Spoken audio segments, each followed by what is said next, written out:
How to change the price of a product in Amazon. Changing your product prices on Amazon used to be a slow one-by-one process. But now with Amazon's updated Manage All Inventory interface, you can update prices for multiple listings at the same time without even leaving the page. Log into Amazon Seller Central and go to Inventory, Manage All Inventory.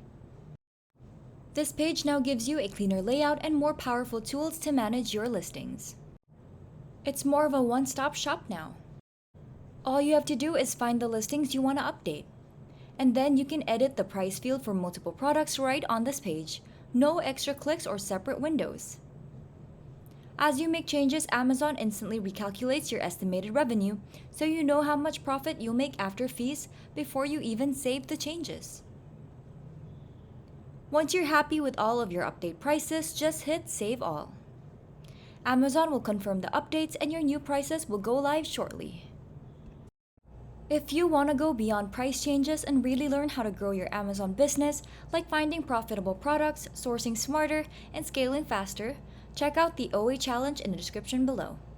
It's a simple guided program that makes learning online arbitrage way easier than trying to figure it out on your own.